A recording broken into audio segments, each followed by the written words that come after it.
Assalamualaikum warahmatullahi wabarakatuh. Selamat pagi anak-anak semua. Bagaimana kabar kalian hari ini? Semoga kalian di rumah sehat selalu dan tetap semangat untuk belajar. Nah, kita bertemu lagi dalam pembelajaran seni budaya. Sebelum kita mulai pembelajaran hari ini, jangan lupa untuk membaca basmalah terlebih dahulu. Nah, untuk selanjutnya, marilah kita simak materi pembelajaran hari ini. Nah, pada materi kali ini kita akan belajar tentang pameran. Pameran adalah mempertunjukkan atau memperkenalkan hasil karya seni atau hasil produksi kepada masyarakat atau khalayak ramai. Ada berbagai jenis karya seni rupa yang bisa dipamerkan, misalnya pameran lukisan, patung, seni kriya, seni tekstil, dan lain sebagainya. Selanjutnya, klasifikasi pameran. Berdasarkan jenis karyanya, pameran dibagi menjadi dua. Yang pertama, pameran homogen, yaitu pameran yang hanya memamerkan satu jenis karya saja, misalkan pameran lukisan saja, pameran patung saja, dan lain sebagainya. Yang kedua, pameran heterogen, yaitu pameran yang memamerkan berbagai macam jenis karya. Bisa jadi pameran lukisan dan pameran patung itu dilakukan secara bersamaan. Selanjutnya, pameran berdasarkan jumlah pesertanya. Yang pertama ada pameran tunggal, yaitu pameran yang dilaksanakan perorangan. Artinya, hasil karya yang dipamerkan hanya karya seni satu orang saja. Yang kedua, pameran kelompok, yaitu pameran yang menampilkan karya dari beberapa orang atau seniman. Selanjutnya, pameran berdasarkan tempatnya.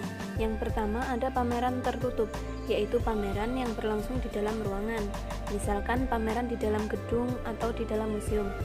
Yang kedua, pameran terbuka, yaitu pameran yang berlangsung di luar ruangan secara terbuka.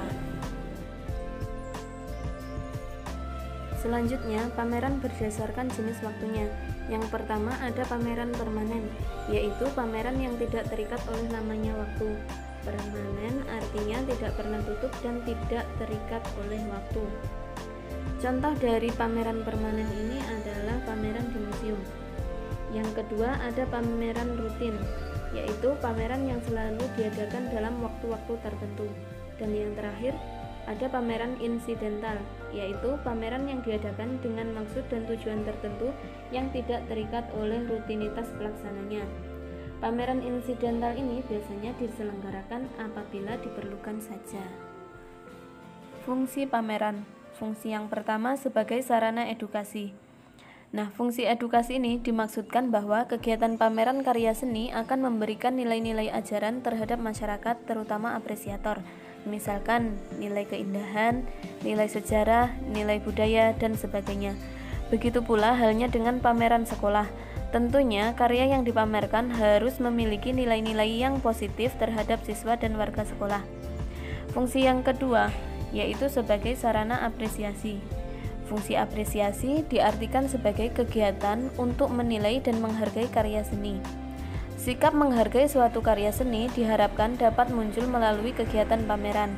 Suatu penghargaan akan timbul setelah pengamat apresiator melihat, menghayati, dan memahami karya seni yang disaksikannya. Fungsi yang ketiga yaitu sebagai prestasi.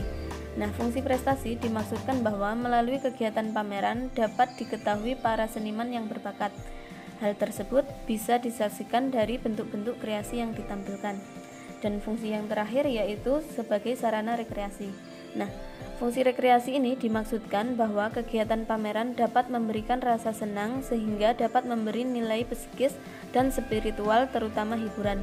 Setelah menyaksikan pameran, apresiator menjadi senang, tenang, dan memberikan pencerahan. Selanjutnya tujuan pameran. Yang pertama tujuan sosial, yaitu karya seni yang dipamerkan bertujuan untuk kepentingan sosial.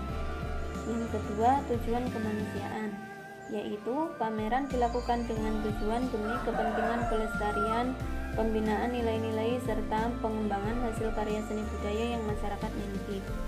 Pameran dengan tujuan kemanusiaan hasilnya akan disumbangkan ke korban bencana, masyarakat kurang mampu, dan sebagainya.